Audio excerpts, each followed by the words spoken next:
Hola, hi, this is Al Nozal, your statistics instructor. Let's get to work. In this short video, we will talk about one method to estimate the parameters of our regression model. The method we are going to discuss here is the least squares method. Okay. So, as usual, I think it would be a good idea to start our discussion in the context of an example.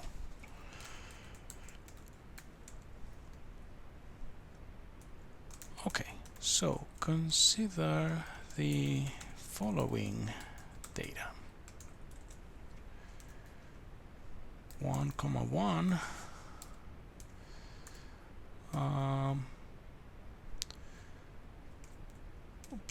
2, 1,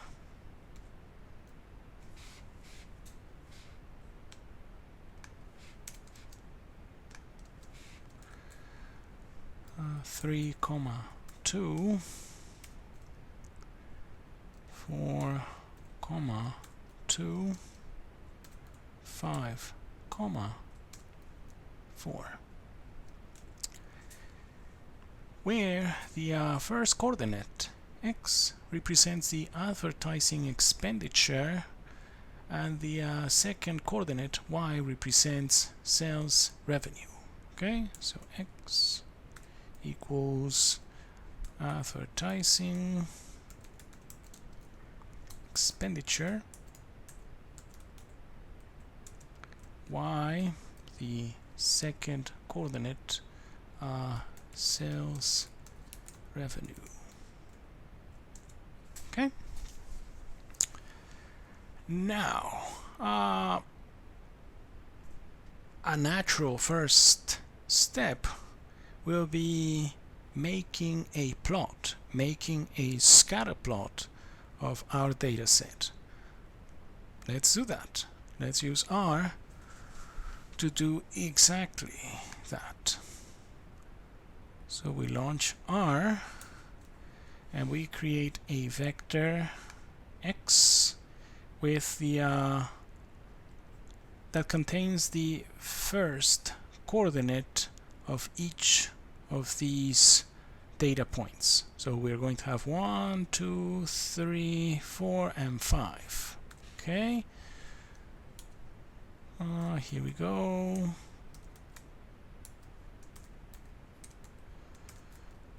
One, 2, 3, right? 1, 2, 3, 4, and 5. We have we are thinking about this guy as a column vector, so 5 rows, just one column. Let's see, it is what we want. Now for y we have something similar, however the values are going to be different. First one is a 1, yeah, no problem. Second one is a 1 again. Third one is a 2. Fourth one is a 2 again. And last one is a 4. But the dimensions remain the same. Okay, let's see. Nice. So let's make a simple scatter plot using the function plot. The syntax of this function is first you are going to have the values you will use for the horizontal, then the values for the vertical, and let's make it slightly fancier. Let's use this option PCH that allows you to choose a particular character. In this case, I want the character that I want to use is a solid circle. And let me use also the parameter call, as in color I want blue solid circles. Okay, and there we are. So after examining our scatter plot, we decide that yeah, it makes sense. It is reasonable to assume that there's a linear relationship between the expected value of the variable y and x, this variable here, meaning there's a relationship. We believe that there's a linear relationship between the expected value of sales revenue and advertising expenditure, which is here on the horizontal. Okay? Okay. So let me remind you what our linear model looks like. What we have here is something that looks like this. yi, meaning the ith observation on the ith response, right? So for instance, y1 would be the first observed sales revenue number, right? And what we're saying is that we believe that this will be well approximated by a linear model that looks like this. Beta 0, the intercept. Beta 1, the slope. We have x, and x represents the advertising expenditure for that particular observation. Oops. I, it's a generic one, plus some random variation, an epsilon. We're going to be using that letter for that random variation there. Epsilon, that's the one I want for a generic observation I. Right? In this case, I could be 1, 2, up to 5. Right? Okay. Now, something important here is that that random variable, we're assuming that the expected value of epsilon is 0 of those random variations. We assume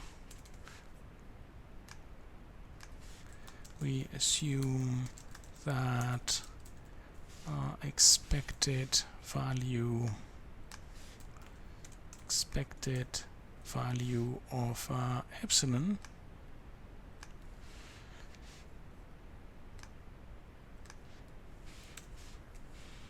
is 0. Okay? Which implies that when you take the expected value for that expression,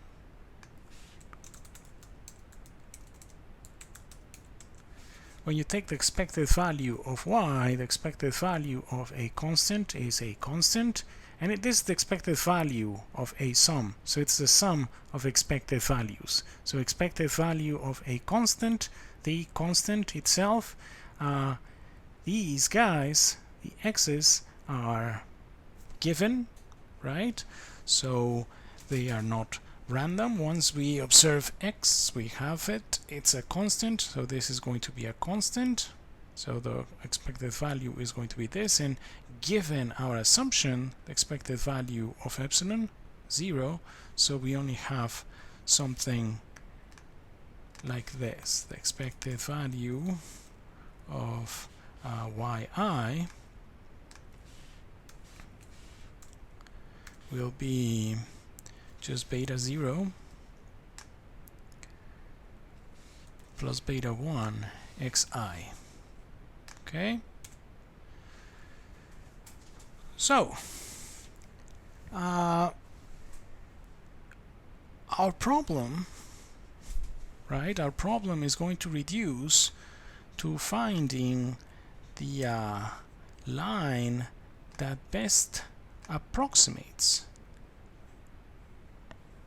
these guys, these points on our scatter plot. Okay, but what do we exactly mean by the best? When you talk about the best whatever, first you have to establish a criterion, right? And then you measure that criterion for each and every single one of your candidates, and then you come up with a winner, right? So we need a criterion if we want to find the best. Okay, so our first criterion to find the best linear model is based on closeness. Our goal is going to be finding the line that is closest to the data in some sense, in a way that the closeness is greatest. Make sense? Okay, so we will use the vertical deviations between the line and the data points to define closeness. Okay, so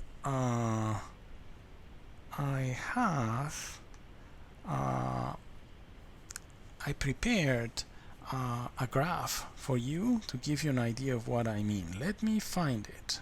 Okay, give me just a sec. Okay, I'm back. I found it. This is the graph that I wanted you to see. Okay, so we have our data points, and say with respect to that red line, that's how we would measure the closeness between that red line and our blue points, right? By measuring the distance between the red line and the blue points, the vertical distances. Okay? But let me say something more. It turns out that it is easier from a mathematical point of view, it is more convenient to deal with the square vertical deviations rather than with the plane vertical deviations. Okay? So, we have our criterion. We have decided that the fitted line is chosen to be the line that minimizes the sum of the squares of these vertical deviations. Okay, so let me write down what our criterion will be. Criterion.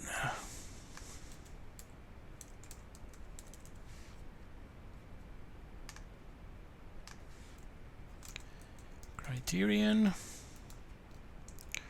will be this. Let me use Q for the function that we are going to try and minimize. It's going to be the sum of the following. Yi, meaning particular observations,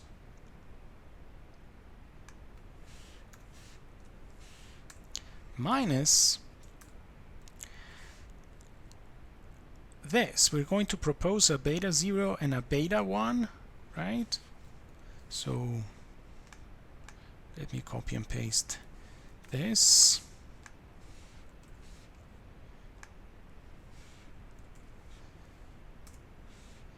We're going to measure this difference. We're going to compute that difference between the actual observation, and this would give you your prediction.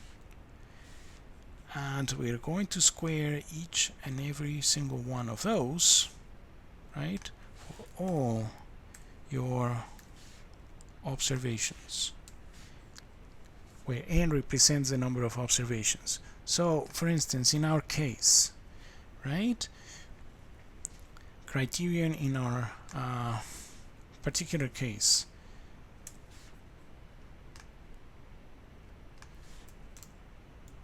criterion for our example, it would be n equals 5, right, because we have 5 data points, right? So you would have 5 of these differences make sense, and it would look something like this. You propose a particular beta 0. So say for instance it was 0, and then a beta 1, say for instance 2. And then what you do is you compute that you compute the following sum of squares. It would be y1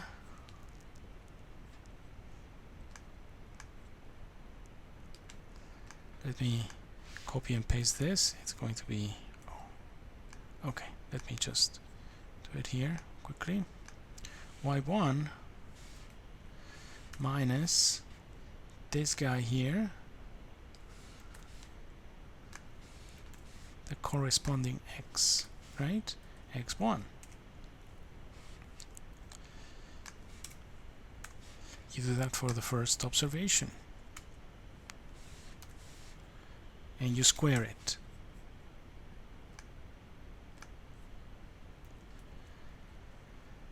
You do something like this for the second observation, and so on, right? So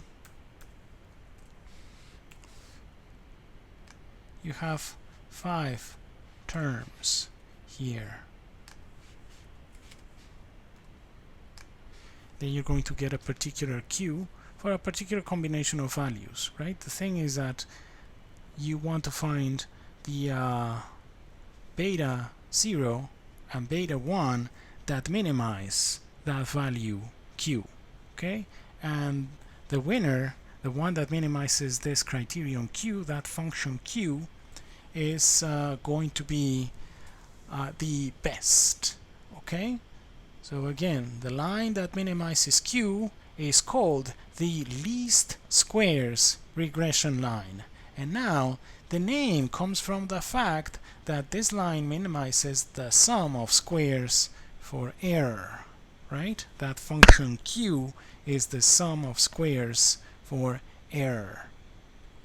Okay? Okay, so we could find that let me call it beta 0 hat and beta 1 hat, right? The particular values of beta 0 and beta 1 that minimize the function Q, right, using calc. That is, we would need to take partial derivatives with respect to beta 0 and beta 1 of Q, right, and setting the resulting expressions equal to 0. Okay, so what if we do that? Okay, let's find the partial derivative of Q with respect to beta 0 first. Okay,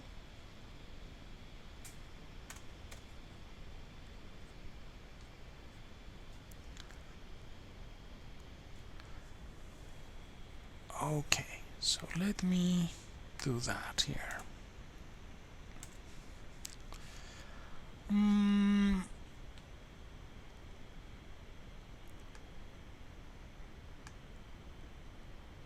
Okay, let me see where. Oh, here it is. The partial of q with respect to beta 0.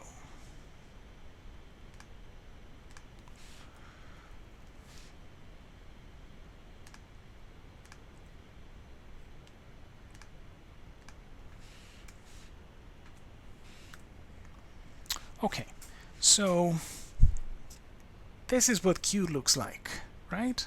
And we want the derivative with respect to beta 0 of an expression that looks like this. But instead of having 5 terms, it has n terms. So it's the derivative of a sum. So it's the sum of derivatives. And it would be just 2 times this times the derivative with respect to 0 of this, right? And by the way, we need another bracket here, right? This bracket affects both, right? So what we end up having is 2 times, let me do it, okay, let me copy and paste this guy here. It's going to be useful. It's going to be, as we were saying, the derivative of a sum is the sum of derivatives. So the derivative of each of these guys is going to be 2 times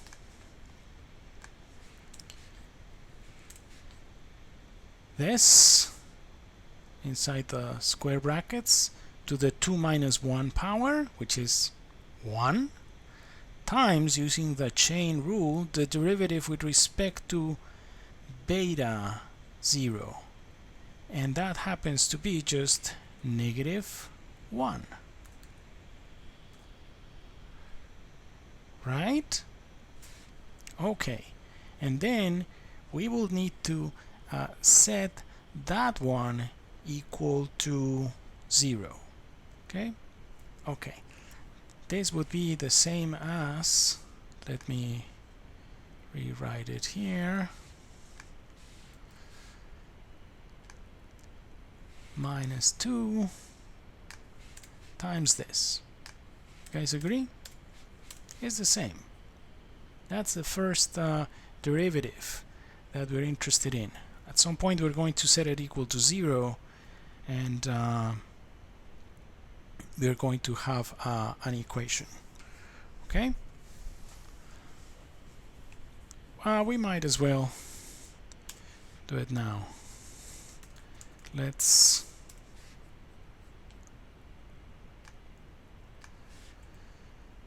setting equal to 0. What we end up with is this. If this was equal to 0, this negative 2 would go away. You guys agree? And then we would have the sum of the yi's. Let me write that down.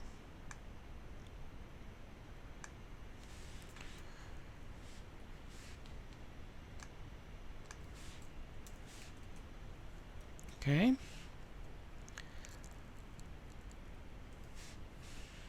And then we would have minus, right? Because if this is equal to 0, then if you divide by negative 2, it's gone, right? So you only have the sum of yi minus summation of beta 0 n times. So what you have is n beta 0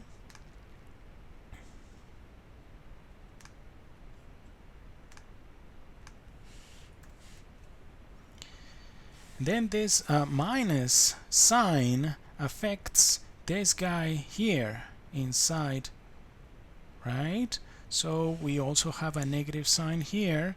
We have the summation of beta 1 xi, but beta 1 is going to be a common factor, so we could pull it out And then what we have here is beta 1 summation xi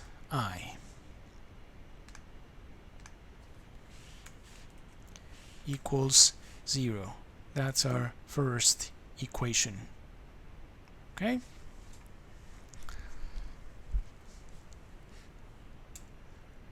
Oops, sorry.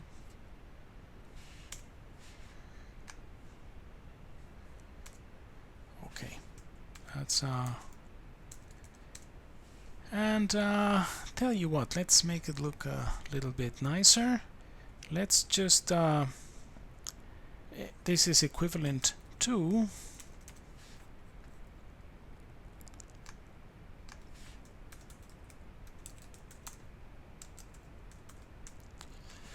what I'm going to be doing is this is the same as I won't have only positive numbers here, positive coefficients for these guys. So if I add n times beta 0 on both sides and add beta 1 summation xi on both sides, what we end up with is just n beta 0 n beta 0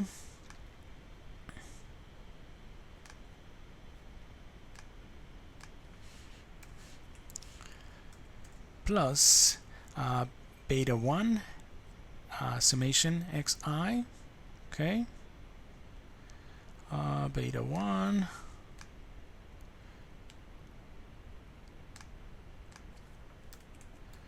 summation xi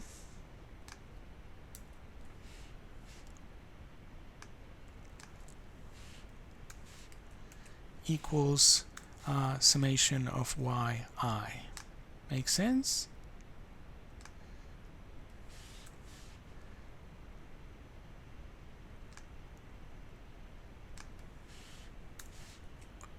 Right?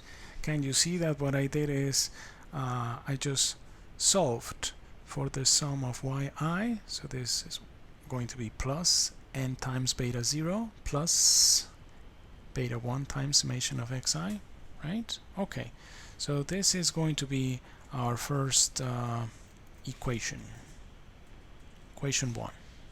Okay? Okay, so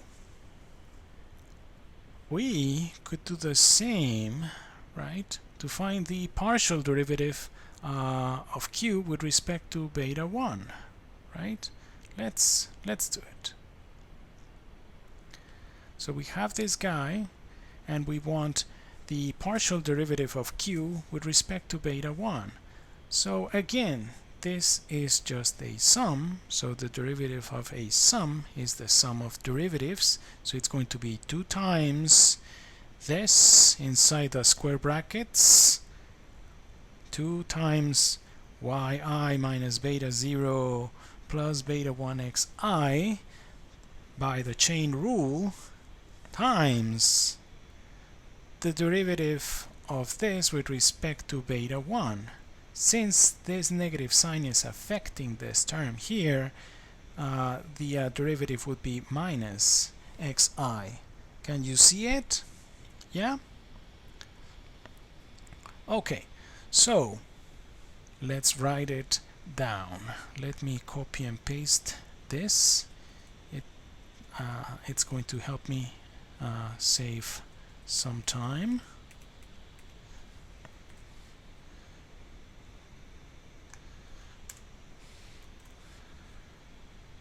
So now instead of beta 0 we have beta 1 here. Instead of having a minus 1 we are going to have a minus xi.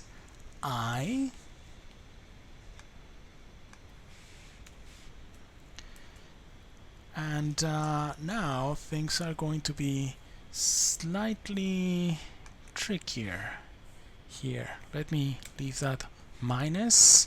That's that's a common factor, that -1 here, but what we have here is 2 times xi. Okay, you guys agree? Perfect. Now, same thing as before. We want to set that equal to 0 so we can find candidates for our solution, beta 0 and beta 1. Okay, so when we do that, when we set this equal to 0, we could multiply by a -1 on both sides, and then that negative sign disappears, and what you're left with is just 2 is going to be a common factor, 2 times the sum of xi times yi, right? So let me just remind you that we're going to be doing that, setting a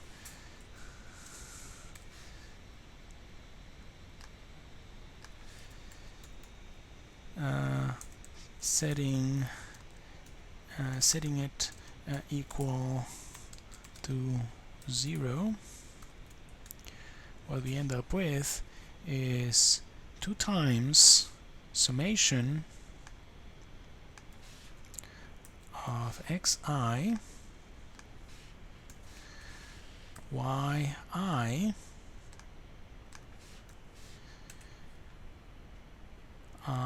and then also remember that the negative sign is going to be affecting this, so we are also going to have minus 2 times the summation of what we're going to have here is beta 0 is going to be a common factor, right? So we can pull it out. Beta 0 xi, this guy here, and then again we have a negative sign, minus, and then again we still have 2 as a common factor, beta 1 as a common factor,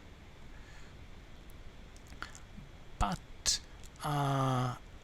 it's going to be squared. It's going to be xi squared because we have this guy times this guy. Can you see it?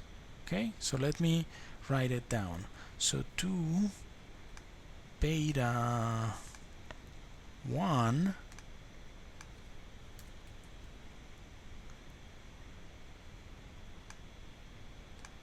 times the sum of xi, xi, but squared. That's equal to 0, right? And you see it? So anyway, again, remember that we're setting it equal to 0. So we could multiply by -1 on both sides. That -1 disappears, but then we have to deal with this. So summation of 2 times xi yi, this, because we could pull out that 2.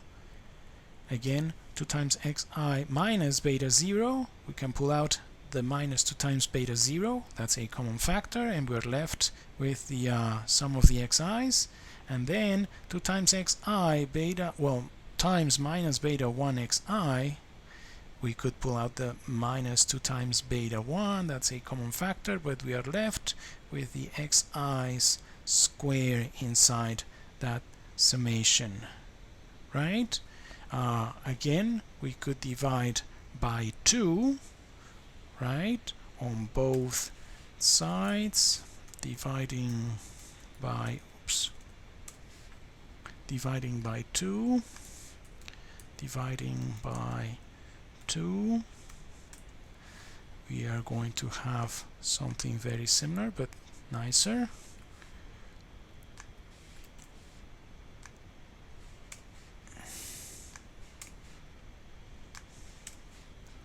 And then we're going to just solve for xi, yi. Okay, this is equivalent to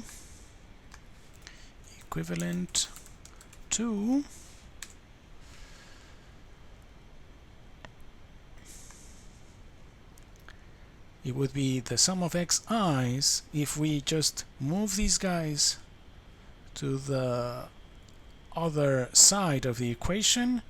It would be beta 0 sum of xi's plus beta 1 sum of xi's square, right? So let me write it down like this because I like it better.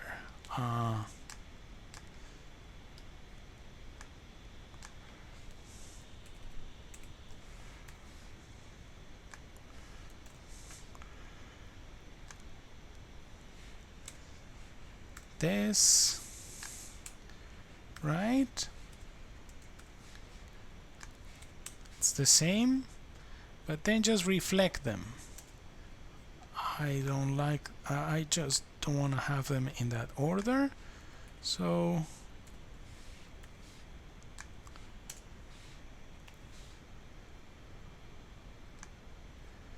let me have them like this instead.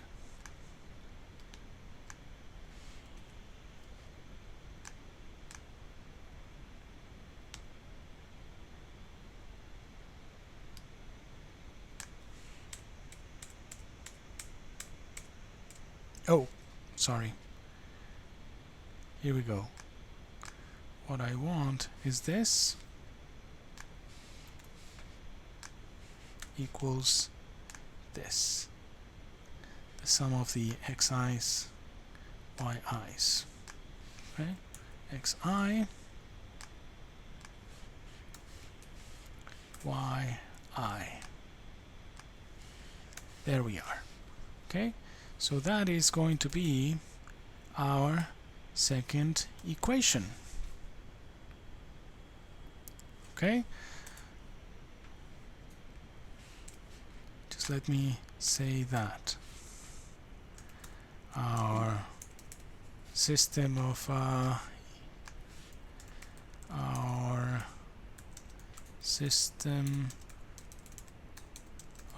equations is, now copy and paste what we got. Equation 1 and equation 2.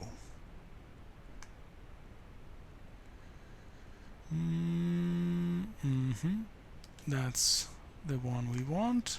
First equation.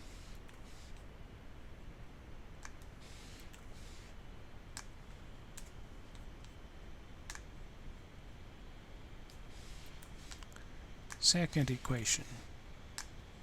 How's that?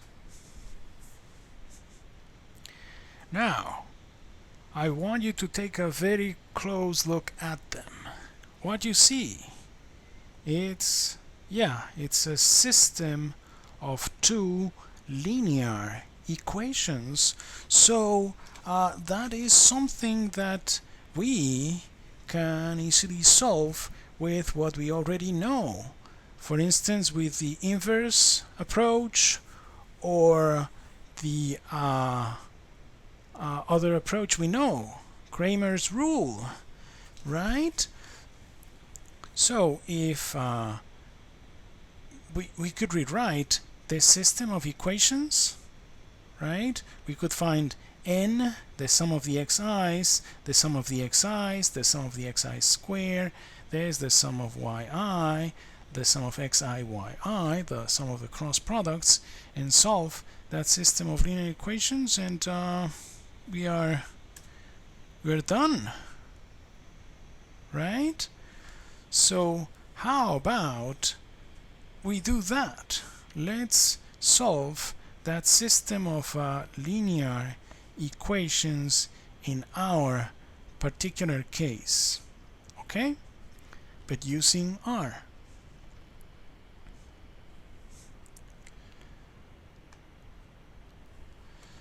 So here's what we're going to be doing.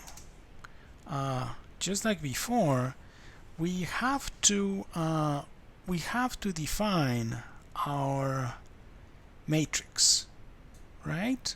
So I think we had our values for x and y, right? Let me see if we have them here. Yeah, x and y. Okay, so as I was saying, so what we have to do is write this using a matrix notation. So we're going to have a matrix X, let's call it capital X, with the following elements. Okay, first element of X is going to be n, the number of observations. Then if we're thinking about the columns as column vectors, then it's going to be n, the sum of xi of xi's, and then the sum of xi's and the sum of xi's square, right? Okay, so here we go. We already have x and y. We use them to find our scatter plot. Here we go. Let's find n. N is the length of x, for instance. N equals 5. Okay, good. Now sum of the x's, right? So to find this guy, we're going to use a built-in function sum. And if we do this, the sum of x is going to give you the result that you want. In this case, it's the sum of 1, 2, 3, 4, 5. Yeah, that equals 15. So it works. Now, instead of the sum of the x's, you want the sum of the squares. So let me show you what happens when you do x caret 2. You're squaring each and every single element. So if we did this, if we used again the built-in function sum, but we did x caret 2, we are adding the squares, right? Okay, so those are the elements that we're going to need to write this in terms of a matrix. Let me use the the letter capital X to denote the matrix of coefficients that we have here. So the first one is going to be n, right? The other one is going to be the sum of the xi's, which is just sum x. Then again we have sum x, and then we have sum of squares. We have 2 rows. Let me move this here so you can see it. We have 2 rows, and we have 2 columns. We have done this before, right? So now x looks like this. Okay, nice. Okay, it makes sense. It is supposed to be symmetric, and that's the sum of the xi's, and we know that it's 15. That's the number of observations we have, 55, and then okay, as long as R didn't make a mistake squaring, you know, the xi's. I'm sure it didn't, so we're good. That's the matrix that we want, x. Now let's talk about this vector here on the right hand side, the one that defines the right hand side of the system of equations that we want to solve. Let me use a capital Y for that one. Okay,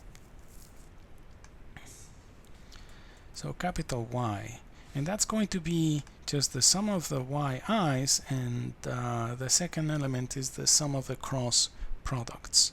So maybe before I define this guy, I should find those quantities. Sum of y's, which is going to be sum of y. Okay, sum of those cross products.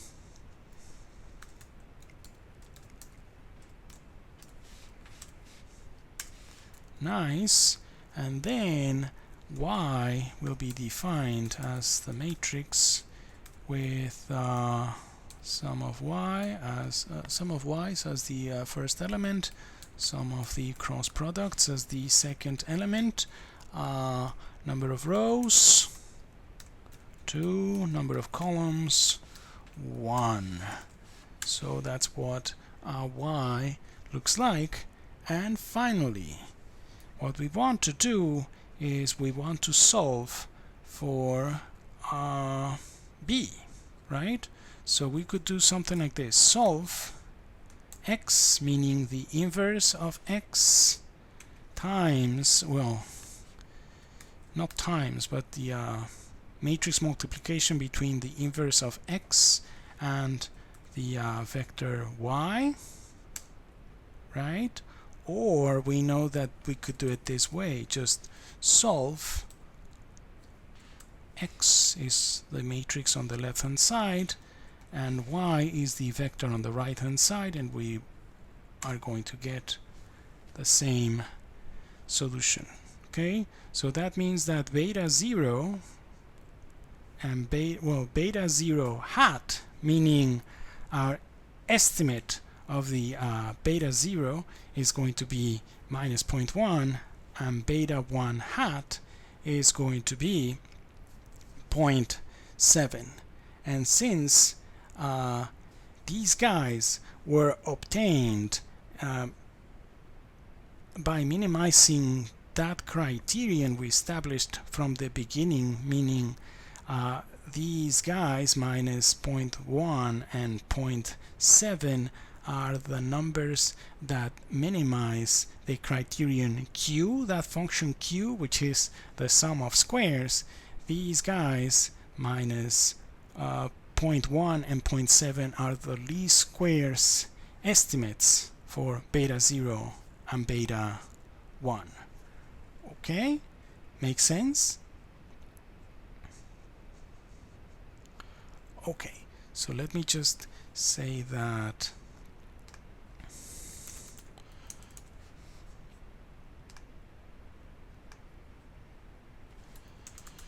the least squares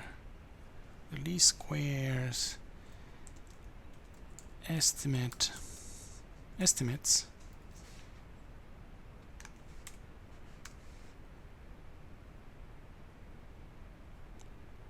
square estimates are, let me use a hat here, there must be a hat somewhere. Do I have a hat?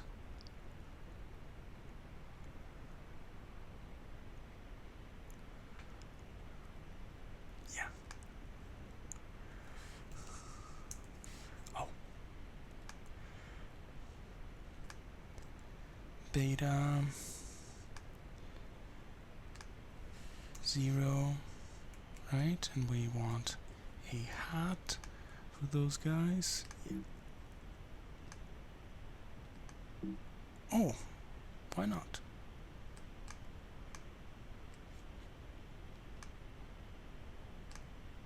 Okay, beta 0 hat is negative 0.1, we said, negative 0.1,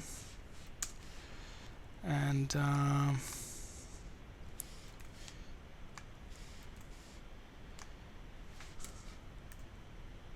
this guy is 0.7, right? Okay.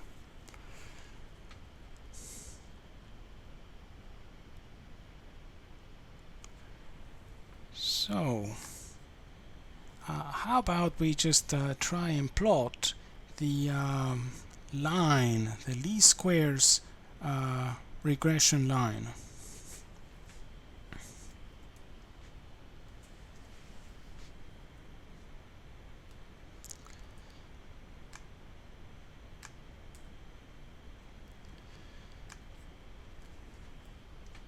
So we already have x and y, remember?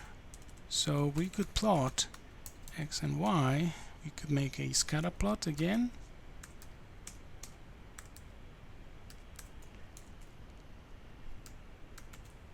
We've done this before. Looks like this.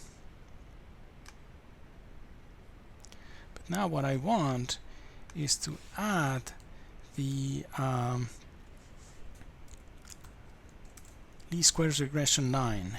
In this case, with this new command AB line, what we are asking R to do is to plot a line with A as the y-intercept and B as the slope. In this case, A, the y-intercept, happens to be minus 0.1, and B, the slope, happens to be 0.7, right? And let me be a little bit fancy. I want my line to be red, and I want a dashed line. LTY is telling R that I want a dashed line. Okay, so there, that's the line that minimizes the squared vertical distances between itself and the actual observations. Make sense? Okay, so let me show you another way of finding the least squares estimates of beta 0 and beta 1. Okay, and that is using a built-in function that R has. Okay, here we go. Another way. Let's use this LM function. LM stands for linear model, and the syntax of this function is: first you need your response variable, your y, the variable that goes on the vertical, then a tilde, and then the explanatory variable, the x, the variable that goes on the horizontal. Make sense? See? This gives you automatically the intercept and the slope. And it matches with what we got using our solution, right? Okay. So, something that you could do as a homework problem is see this system of linear equations that you have here that we solved to come up with these solutions here. This beautiful system of linear equations has a famous name. These guys here are famous, and they're called the normal equations. So what you could do is, as a homework problem, we did it in R, right? We plugged in the values, right? And we found these. N, for instance, was 5, the sum of xi's was 15, and so on. So numerically, we solved this system for this particular problem. But as a homework problem, what you could try and do is use, for instance, Kramer's rule, or the inverse approach, meaning finding the inverse of this matrix that we called X, to derive formulas in general. Okay, so try and do that, right? Try and solve that system of linear equations, the normal equations, as a homework problem. Okay, and then you are going to get formulas in general. Those formulas, the solutions for those normal equations in general, are going to be given there in our lecture notes. So just give it a shot. Okay, I'm going to write that down. Solving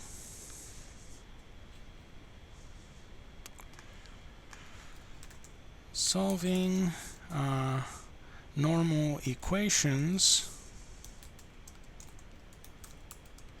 in general. Homework problem. Okay. So, to summarize what we did, we defined a criterion to find the best linear model for a simple linear regression. Okay? The criterion is minimizing q, that function that we had here, which is the sum of the squared deviations between your proposal and your observations. Okay? So, that criterion Q is the sum of squares error. That's the formal name of that function. And what we did is we found the parameters that define the best linear model by solving a system of linear equations, a famous system of linear equations known as the normal equations. Okay? So, well, that's it for now. Take care and keep working hard. See you next time. Bye.